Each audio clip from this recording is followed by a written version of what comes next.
بسم اللہ الرحمن الرحیم۔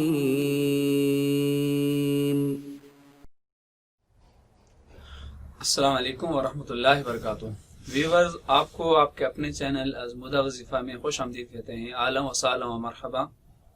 اللہ تعالیٰ سے امید کرتے ہیں آپ خیریت سے ہوں گے، یہ دعا کرتے ہیں جہاں رہیں خوش رہیں، سلامت رہیں، مسکراہٹیں بکھیرتے رہیں، اور آپ کے لیے دعا گو ہیں کہ اللہ تعالیٰ آپ کو ہر قسم کا آفات و بلیات سے محفوظ فرمائے۔ بہت سے احباب نے دعاؤں کے لیے کہا ہے، اور بہت سے احباب نے یہ کہا ہے کہ ہماری پریشانی ہیں۔ کچھ وہ احباب ہیں کہ جو رشتوں کے حوالے سے پریشان ہیں، کچھ جابس کے حوالے سے پریشان ہیں، کچھ وہ احباب ہیں کہ جو بیماری کی وجہ سے پریشان ہیں۔ یعنی ہم تمام ان احباب کے لیے دعا کرتے ہیں کہ جو ہماری دعاؤں کے مستحق ہیں اور جو یہ چاہتے ہیں ان کے لیے دعا کی جائے، اور بالخصوص جتنے بھی ہمارے سبسکرائبر ہیں، ہمارے ویورز ہیں، اور جتنے بھی ہمارے مطلب کہ ہمارے ساتھ منسلک ہیں، سب کے لیے دعا کرتے ہیں اللہ تعالیٰ سب کی پریشانی کو دور فرمائے۔ تو ویور، ہم آج آپ کو بتائیں گے ربیع الاول کے بارے میں، اور ربیع الاول کا خاص وظیفہ بھی بتائیں گے، اور یہ بتائیں گے ربیع الاول کا مطلب ربیع الاول کیوں رکھا گیا اس کا نام، اور کون سی ایسی بہار تھی کہ جو ربیع الاول کے ساتھ منسلک ہو گئی اور اس کے ساتھ نسبت خاص ہو گئی اور اس مہینے کی جز بن گئی۔ اور اسی طرح ہم آپ کو یہ بتائیں گے یعنی ربیع الاول کے اندر جتنے بھی واقعات ہوئے ہیں، اہم واقعات وہ، اور بالخصوص ربیع الاول کے جو خاص وظیفہ ہے وہ بھی آپ کو بتائیں گے، اور اسی طرح سے بہت سی اور چیزیں ہم آپ کو بتائیں گے، یعنی آپ کے نالج میں ہم اضافہ بھی کریں گے، اور ربیع الاول میں صحابہ کرام کیا کیا کرتے تھے، اور ربیع الاول میں اہل اسلام اور جو کلمہ گو مسلمان ہیں وہ کیا کرتے ہیں، ساری چیزیں آپ کو بتائیں گے۔ اس سے پہلے ہم آپ سے ریکویسٹ کرتے ہیں کہ آپ اس چینل کے اوپر نئے ہیں، پہلی دفعہ آپ ویڈیو دیکھ رہے ہیں تو پلیز آپ اس کو سبسکرائب کر دیں، ساتھ ہی بیل کے بٹن کو پریس کر دیں، اور کمنٹ سیکشن سے آپ ضرور ہمیں آگاہ کریں تاکہ ہم اپنی مزید اصلاح کر سکیں۔ تو ویور، اسلامی سال کا تیسرا مہینہ یہ ربیع الاول ہے۔ ربیع الاول کا لغوی معنی ہے کہ پہلی بہار، ربیع کا مطلب بہار، اول معنی اس کا پہلی بہار۔ تو جس وقت اس مہینے کا نام رکھا جا رہا تھا تو بہاروں کا مہینہ تھا، اس لیے اس کا نام بھی ربیع الاول رکھا گیا، اور اسلامی سال کا یہ تیسرا مہینہ ہے۔ اور حقیقت یہ ہے کہ جب بھی مطلب ہے کہ یہ مہینہ آتا ہے تو بہاروں کے اوپر جو نا بہاریں آ جاتی ہیں، یعنی کہ کون سی بہار کہ جس کی وجہ سے پوری کائنات کو پیدا کیا، جس کی وجہ سے آدم علیہ السلام کو پیدا کیا، جس کی وجہ سے جنت کو پیدا کیا، جس کی وجہ سے یعنی کہ پوری انسانیت کو پیدا کیا گیا، کہ وہ حضور علیہ السلام کی پیدائش تھی۔ جب حضور علیہ السلام دنیا میں نہیں تھے تو اس سے پہلے کے کیا واقعات تھے، جب آئے تو آپ نے انسانیت کو کیسے تبدیل کیا۔ تو اسی طرح سے جب یہ مہینہ آتا ہے ربیع الاول کا کہ نثار تیری چہل پہل پہ ہزاروں عیدیں ربیع الاول، سوائے ابلیس کے جہاں میں سبھی خوشیاں منا رہے ہیں، یعنی کہ انسان جتنے بھی مسلمان ہیں اور بالخصوص اہل اسلام ہیں وہ اس مہینے کو خوشیوں سے مناتے ہیں، خوشیاں مناتے ہیں۔ اور خوشیاں منانے کا طریقہ کیا ہے، اس میں ہر ایک کا اپنا اپنا طریقہ ہے۔ کچھ اہل اسلام ایسا کرتے ہیں اس مہینے کے اندر جھنڈیاں مطلب لہراتے ہیں، گلیوں کو سجاتے ہیں، گھروں کو سجاتے ہیں، کمکمے لگاتے ہیں، اور اس طریقے سے جلوس نکالتے ہیں، یعنی کہ بھرپور طریقے سے خوشی مناتے ہیں اپنے انداز سے۔ اور کچھ اہل اسلام اس مہینے میں ایسا کرتے ہیں کہ اپنے گھر کے اندر نوافل کا اہتمام کرتے ہیں، نوافل پڑھتے ہیں، یہ بھی خوشی کا طریقہ ہے۔ اور کچھ احباب اور کچھ اہل اسلام ایسے ہوتے ہیں کہ اس مہینے کے اندر سیرت کانفرنس رکھ لیتے ہیں، رحمت اللہ العالمین کانفرنس رکھ لیتے ہیں۔ تو یہ بھی ایک میلاد کا ایک طریقہ ہے، اور یہ بھی ایک میلاد حضور علیہ السلام کا۔ اور کچھ احباب ایسے ہوتے ہیں کہ اس مہینے کے اندر یعنی 12 ربیع الاول کے دن صرف اور صرف درود پاک پڑھتے ہیں، اور درود پاک پڑھ کر حضور علیہ السلام کے لیے مطلب ہے کہ زیادہ سے زیادہ تحفہ بھیجنے کی کوشش کرتے ہیں۔ یہ بھی ایک میلاد کا طریقہ، یہ بھی ایک میلاد ہے۔ اور اسی طرح سے خانہ کعبے کے اندر ایسا ہوتا ہے کہ جو لائٹ ہے اس کو پورے مطلب پھیلا دیا جاتا ہے پورے اس کے اطراف میں، گرد و نواح میں، تو وہاں بھی یہ بھی ایک میلاد کا طریقہ ہے۔ تو اسی طرح سے بعض احباب ایسے ہوتے ہیں کہ خاموشی اختیار کر لیتے ہیں اس دن، اور خاموشی میں مطلب ہے کہ خوشی کا اظہار کرتے ہیں دل میں، تو یہ بھی ایک میلاد کا طریقہ ہے، یعنی یہ بھی ایک میلاد ہے، وہ اپنے طریقے سے مناتے ہیں۔ تو جیسے میں نے پہلا شعر پڑھا کہ نثار تیری چہل پہل پہ ہزاروں عیدیں ربیع الاول، سوائے ابلیس کے جہاں میں سبھی خوشیاں منا رہے ہیں، یعنی کہ جو 12 ربیع الاول کا دن ہے، اس دن میں صرف اور صرف شیطان جو ہے وہ ناخوش ہوتا ہے، باقی جتنی بھی کائنات کے اندر انسان ہے، اہل ایمان ہے اور اہل اسلام ہے، سارے کے سارے اپنے اپنے طریقے سے جو خوشی کا اظہار کرتے ہیں۔ تو اسی طرح سے نبی کریم علیہ السلام جو دنیا میں تشریف نہیں لائے تھے، اس سے پہلے کیا حالات تھی آپ نے دیکھا ہوگا، اور آپ کو انشاءاللہ اس ویڈیو میں یا دوسری ویڈیو میں بتائیں گے کہ خواتین کے اگر مخصوص ایام ہوتے تو ان کو جنگلوں میں باندھ دیا جاتا تھا، ان کو گھر میں ان کے ہاتھ کی جو ہے نا روٹی نہیں کھائی جاتی تھی، اور ان کا ہاتھ کا پکا ہوا کھانا نہیں کھایا جاتا تھا، اور گھر سے ان کو نکال دیا جاتا تھا۔ یعنی حضور علیہ السلام آئے تو خواتین کو حقوق دیے، اور ملازموں کی اور اس کے بعد جو غلام تھے ان کی کیا کیفیت تھی۔ یعنی کہ آپ یہ سمجھیں کہ اندھا قانون تھا، کوئی قانون نہیں تھا۔ جس کی لاٹھی اس کی بھینس تھی، اس کی بھینس کا قانون تھا، یعنی جس کے ہاتھ میں لاٹھی تھی اسی کی بھینس تھی۔ تو یہ سسٹم تھا سارا۔ تو حضور علیہ السلام نے ہر چیز کو یعنی پلٹا کہ بدلا ہوا تھا رنگ گلوں کا تیرے بغیر، خاک سی اڑی سارے چمن میں تھی۔ تو ہر طرف ظلم کا دورہ تھا، یعنی ظلم کا بسیرا تھا۔ اور نبی کریم علیہ السلام جب دنیا میں تشریف لائے تو اس 12 ربیع الاول کے دن تو ہر چیز کے اوپر بھاری آ گئی، اور غلاموں کو حقوق ملنا شروع ہو گئے، اور اسی طرح سے خواتین کو حقوق ملنا شروع ہو گئے۔ خواتین کو جو ہے 4 آپ صلی اللہ علیہ وسلم نے 4 حیثیتیں تھیں۔ اگر بیوی ہے تب بھی اس کی عزت ہے، بہن ہے تب بھی وہ عزت ہے اس کی، اور ماں اس کے قدموں میں نیچے جنت رکھ دی، بیٹی ہے تو اس کو اگر سنبھال کر مطلب اس کی پرورش کی اچھی طریقے سے، تو حضور صلی اللہ علیہ وسلم نے فرمایا کوئی بندہ جنت میں میرے ساتھ ہوگا۔ اسی طرح کوئی بندہ مطلب کوئی گناہ کر لیتا اس کو کفارہ کے طور پہ غلام آزاد کر لینا، یعنی انسانیت کو غلامی سے حضور علیہ السلام نے نکالا۔ تو درود پاک پڑھ لیں۔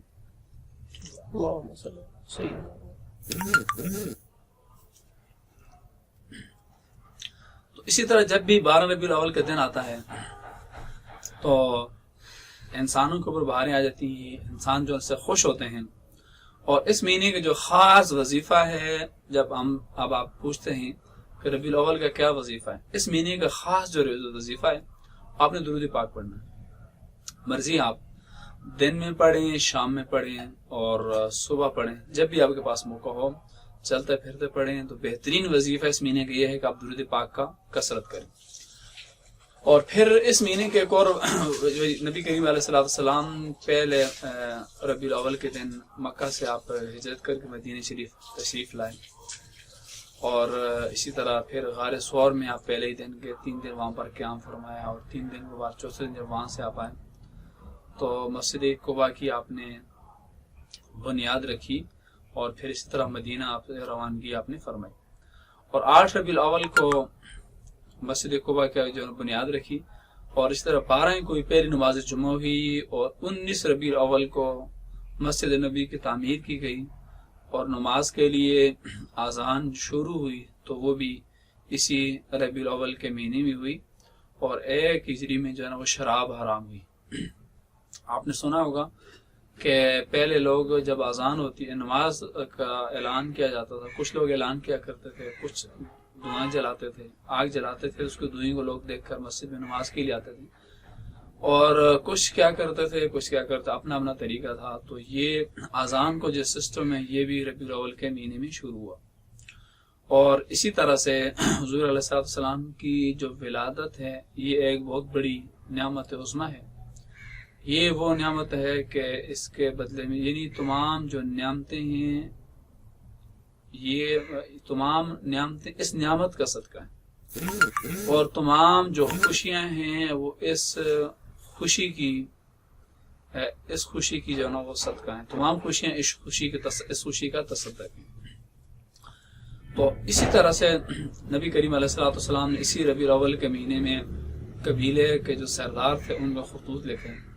کہ آپ دار اسلام میں داخل ہو جائیں، اور جو بادشاہ تھے ان کو بھی تبلیغی دعوت ناموں کا آپ سلطنت نے آغاز کیا، اور ان کو تبلیغی دعوت نامے بھیجے کہ آپ اسلام کے اندر داخل ہو جائیں۔ تو اسی طرح سے نبی کریم علیہ السلام اس مہینے 12 ربیع الاول کے دن روزہ رکھا کرتے تھے، یعنی اپنی پیدائش کی خوشی آپ خود منایا کرتے تھے۔ تو صحابہ کرام نے عرض کی یا رسول اللہ صلی اللہ علیہ وسلم، اس مہینے میں روزہ رکھنے کی کیا حکمت ہے، اس بالخصوص 12 ربیع الاول کے دن سوموار کے دن؟ تو آپ علیہ السلام نے فرمایا کہ فیہ ولدت وفیہ بعثت وفیہ اموت، کہ مجھے اسی دن پیدا کیا گیا ہے، وفیہ بعثت، اور اسی دن مجھے مبعوث کیا گیا ہے، یعنی نبی بنا کر بھیجا گیا ہے، وفیہ اموت، اور اسی دن مجھے دنیا سے اٹھایا جائے گا۔ تو اس لیے فرمایا کہ میں اس مہینے میں روزے رکھتا ہوں، بالخصوص 12 ربیع الاول کے دن۔ تو حضور علیہ السلام نے اپنی پیدائش کی جو خوشی ہے وہ خود ہی منائی، اور اسی طرح سے پھر جب صحابہ کرام کو پتہ چلا تو صحابہ کرام نے بھی اپنا معمول بنا لیا اور سوموار کے دن روزہ رکھنے لگے، اور حضور علیہ السلام کی شان میں قصیدہ پڑھنے لگے۔ آپ جانتے ہیں کہ جس طرح عرب کے جو لوگ تھے ان کی گھٹی میں اشعار تھے، یعنی کہ وہ اشعار کے بس بلا کے اشعار تھے، یعنی کہ ہر بات جو بات کرتا کسی سے یا جو بھی کوئی تکلم کرنا چاہتا، کلام کرنا چاہتا، تو وہ اشعار کی صورت میں کرتے تھے، اور مقابلہ ہوتا تھا اشعار کا عربی زبان میں۔ تو جب حضور علیہ السلام مکہ سے ہجرت کر کے مدینہ شریف تشریف لائے تو بنی سلمہ کے محلے میں ایک جلوس نکلا، اور اس جلوس کی شکل میں تمام لوگوں نے نبی کریم علیہ السلام کا استقبال کیا مدینہ شریف میں، اور بنو نجار کی جو بچیاں ہیں انہوں نے دف بجا کر اشعار پڑھ کر نبی کریم علیہ السلام کا استقبال کیا۔ تو اشعار کیا پڑھا انہوں نے کہ طلع البدر علینا من ثنیات الوداع وجب الشکر علینا ما دعا للہ دعائی، اور حسان ثابت رضی اللہ تعالیٰ عنہ کے لیے مسجد نبوی میں ممبر بچھایا جاتا، آپ اس کو بیٹھ کر اشعار پڑھتے، آپ کے بڑے مشہور اشعار ہیں، اور آقا علیہ السلام ان کو سنتے اور جھومتے اشعار سن کر کہ خلقت مبرأ من کل عیب کأنک قد خلقت کما تشاء واحسن منک لم تر قط عینی واجمل منک لم تلد النساء، کہ گویا کہ آپ کو ہر عیب سے پاک پیدا کیا گیا ہے، اور گویا کہ جس طرح آپ نے چاہا تو اللہ تعالیٰ نے آپ کو ایسے ہی بنا دیا، جیسے آپ نے چاہا اللہ تعالیٰ نے آپ کو ایسے ہی بنا دیا۔ وَأَحْسَنُ مِنْكَ لَمْ تَرَ قَطُّ عَيْنِي، آپ سے خوبصورت میری آنکھ نے کوئی دیکھا ہی نہیں ہے۔ وَأَجْمَلُ مِنْكَ لَمْ تَلِدِ النِّسَاء، اور آپ سے زیادہ خوبصورت کسی ماں نے جانا ہی نہیں ہے۔ تو جس طرح بنو نجار کی بچیاں دف بجا کر پڑھا کرتی تھی کہ طلع البدر علینا، کہ الوداع کہنے والی گھاٹی ہو، ہمارے اوپر 14ویں چاند طلوع ہوا، اس نعمت پر شکریہ ادا کرنا واجب ہے۔ جب تک کوئی اللہ تعالیٰ کی طرف ہمیں بلانے والا بلاتا رہے، یعنی ان کا مطلب یہ تھا کہ جب تک ہمیں کوئی اللہ تعالیٰ کی طرف بلائے گا تو ہمارے اوپر اس نعمت کا شکر ادا کرنا واجب شکر علینا۔ تو ان بچیوں نے اس اشعار کے اندر نبی کریم علیہ السلام کا استقبال کیا۔ تو حضور علیہ السلام وہ نعمتیں اللہ تعالیٰ کی کہ آپ نے انسانیت کو بدلا، آپ نے کائنات کو بدلا، آپ نے انسانیت کی راہیں بدلی، آپ نے کلچر کو بدلا، عرب میں کتنا برا کلچر تھا اس کو بدلا، آپ نے معاشرے کو بدلا، تہذیب کو بدلا، تمدن کو بدلا، اور کائنات کے رنگ اور بو کو بدلا، انسانوں کو بدلا، حیوانوں کو بدلا، جماعتات کو بدلا، زمانے کو بدلا، ملکوں کو بدلا، قوموں کو بدلا، بادشاہوں کو بدلا، غریب اور فقیروں کو بدلا، بیواؤں کو بدلا، یتیموں کو بدلا۔ یتیموں کی پہلے کچھ اور حالت تھی، جب آپ تشریف لائے اس کے بعد لوگوں نے سر کے اوپر ہاتھ رکھنا شروع کر دیا۔ آپ نے فرمایا کہ جو بندہ کسی بھی یتیم کے سر کے اوپر شفقت سے ہاتھ رکھتا ہے تو اس کے ہاتھ کے نیچے جتنے بال ہوں گے اللہ تعالیٰ اتنے گناہ اس کے معاف کر دیں گے۔ اور پھر آپ نے یہ بھی فرمایا کہ جو یتیم کی پرورش کی ذمہ داری لیتا ہے تو میں اس کی جنت کی ذمہ داری لیتا ہوں، یعنی کہ ایسے بندہ۔ اور اللہ تعالیٰ کے ایسے فضل ہے نبی کریم علیہ السلام کی آمد ہمارے لیے کہ زاویے بدلے، آپ نے ہر قسم کے تمدن کو بدلا، تہذیب کو بدلا، علم کو بدلا، سلطنت نے آپ میں بدلی، لوگوں کی جو سوچیں تھی پہلے بری سوچ تھی اس کو اچھی سوچ میں آپ نے بدلا، آپ نے اچھی سوچ اس کو دی، اور ہر ایک چیز کو بدلا، اچھی سوچوں کو ایسے بدلا کہ وہ لوگ کہ جو پہلے اس بات کے اوپر لڑائیاں کرتے تھے کہ ہماری کھیت کے اوپر پانی آپ کی کھیت سے آ گیا، یا آپ کی مرغی ہمارے گھر کیوں آ گئی، یا آپ کی بکری ہمارے کھیت میں کیوں آ گئی، وغیرہ وغیرہ۔ تو اس بات کے اوپر وہ لوگ 300 سال تک جو ہے نا وہ ان کی نسلیں ختم ہو جاتی تھی، لڑائیاں کرتے تھے۔ تو ان کی سوچ ایسے بدلی آپ نے کہ پھر وہی لوگ تھے کہ جب آپ نے ان کی تربیت کی اور ان کو بدلا، تو پھر وہی لوگ آپس میں اس طرح شیر و شکر ہو گئے۔ ایک صحابی کے گھر میں مہمان آتے ہیں، بیوی سے پوچھتے ہیں کیا ہے، تو بیوی یہ کہتی ہیں کہ ایک بندے کا کھانا ہے، اگر مہمان کھاتے ہیں تو آپ بھوکے رہ جائیں گے، اگر آپ کھاتے ہیں تو مہمان بھوکے رہ جائیں گے، اتنا کھانا ہے، اس کے علاوہ تو کچھ بھی نہیں۔ آپ نے فرمایا کیسے کرنا ہے کہ جب میں اور مہمان کھانا کھانے بیٹھ جائیں، رات کا ٹائم تھا، تو آپ نے دیے کو، ان زمانوں میں یہ لائٹ تو نہیں ہوتی تھی، دیے ہوتے تھے اور اس کے اندر تیل ہوتا تھا، تیل ڈال کر یعنی کسی چیز کی جس طرح موم بتیاں ہوتی ہیں اس طرح لگا دیا جاتا تھا۔ آپ نے صحابی نے بیوی سے کہا کہ آپ نے ایسا کرنا ہے کہ جب ہم کھانا کھانے کے لیے بیٹھ جائیں تو آپ نے دیے کو ٹھیک کرانے کے بہانے سے اس کو بجھا دینا۔ اس میں یہ ہوگا کہ میں ویسے ہی بیٹھا رہوں گا، 7 ہاتھ لگاتا رہوں گا برتن کے اندر، اور جو مہمان ہے ہمارا وہ کھانا پیٹ بھر کر کھانا کھا لے گا۔ تو اسی طرح پھر اس طرح بھی ہوتا تھا کہ جب کسی کے گھر میں کوئی مہمان آتا تھا تو بکری ہوتی تو آپ اس کو ذبح کر دیتے تھے۔ کسی گھر میں اگر اونٹ ہوتا تھا، مہمان آ گیا تو آپ ان کو صحابہ کرام کو ذبح کر دیتے تھے، اور مہمان کے بنا کھانا نہیں کھاتے تھے۔ اور پھر یہ ایسا بھی ہوتا تھا کہ ایک جنگ تبوک یا جنگ یرموک ایک واقعہ آپ نے سنا ہوگا کہ ایک صحابی کہتے ہیں کہ میں اپنے بھائی چاچا زاد کی تلاش میں گیا کہ کہیں اس کو پانی کی ضرورت ہوگی، کہتے ہیں کہ میں پانی ساتھ لے کر گیا، تو میں جب ان کے پاس پہنچا تو دیکھا کہ وہ زخمی حالت کے اندر تڑپ رہے ہیں، تو میں نے ان کو پانی دیا، انہوں نے کہا نہیں، میرا جو ساتھ والا ہے اس کو پانی دے دیں۔ کہتے ہیں کہ میں جب اس ساتھ والے کے پاس گیا تو اس نے کہا کہ ساتھ اس کو پانی دے دیں، اس کی زیادہ ضرورت ہے پانی کی۔ تو پھر اس نے تیسرے کے پاس، تیسرے نے چوتھے کے پاس، چوتھے نے پانچویں کے پاس، ساتویں کے پاس، چھٹے ساتویں کے پاس، اسی طرح ہر ایک کی کوشش یہ ہوتی تھی کہ یہ چیز مجھے نہ ملے، میرے اس بھائی کو مل جائے، اپنے اوپر دوسروں کو ترجیح دیا کرتے تھے۔ اور وہ کہتے ہیں کہ جب میں آخر والے کے پاس گیا تو اس نے کہا نہیں مجھے نہیں چاہیے، جو دوسرے کے پاس لے۔ کہتے ہیں میں اپنی چاچا زاد بھائی کے پاس آیا تو دیکھا وہ بھی فوت ہو چکے، دوسرے کے پاس گیا تو وہ بھی شہید ہو چکے تھے، تیسرے کے پاس گیا تو وہ بھی شہید ہو چکے تھے۔ کہتے ہیں جس کے پاس میں گیا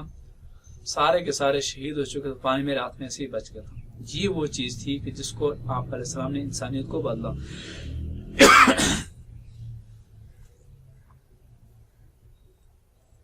تو اسی طرح کسی بھی صحابی کے گھر میں اگر کوئی بکری ذبح کرتا تو سری اپنے ساتھ والے پڑوسی کو دے دیتا، وہ ایسا کرتا کہ ساتھ والے کو دیتا، اسی طرح کرتے کرتے وہ سری پہلے والے کے گھر میں آ جاتی جس نے بھیجی تھی۔ بس آپ یہ سوچیں، آپ کی گلی میں آپ کوئی چیز ذبح کرتے ہیں، بکری ذبح کرتے ہیں یا سالن آپ اپنے ساتھ پڑوسی کو دیتے ہیں، وہ آگے دوسرے کو دے دیتا، وہ تیسرے کو دے دیتا ہے، اسی طرح کرتے کرتے جس گھر نے چیز بھیجی اسی کے اندر واپس آ جاتی ہے۔ یہ کیوں؟ اس لیے کہ ہر بندہ اپنے سے دوسرے کو ترجیح دیتا تھا کہ کاش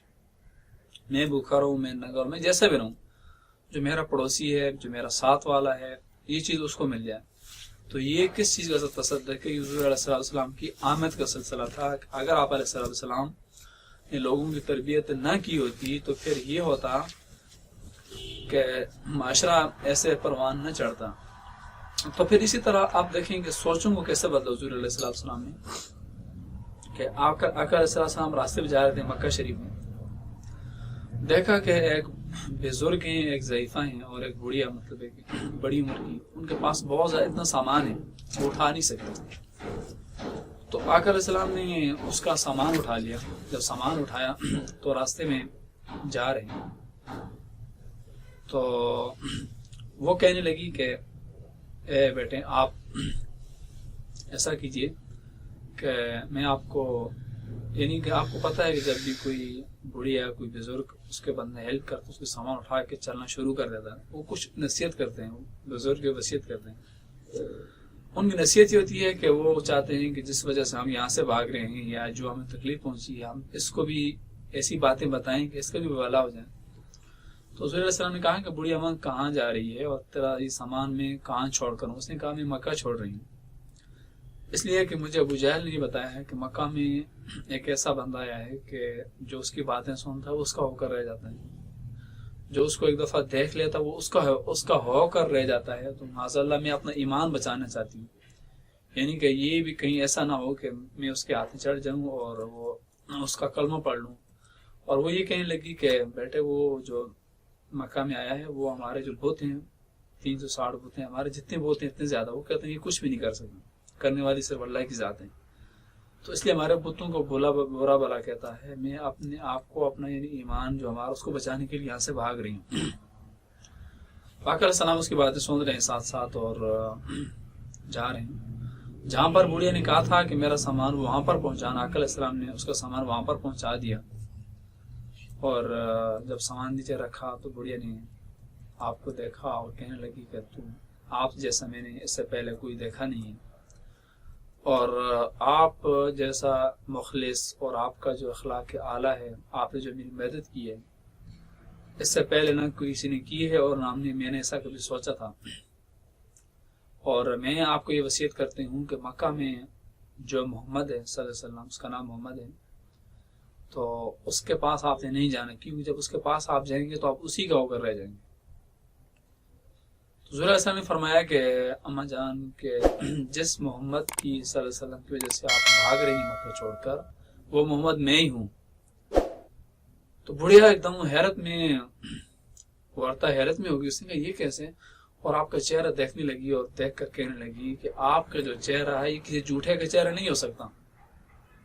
اور آپ جتنے خوبصورت ہیں اتنا خوبصورت اور کوئی نہیں ہو سکتا،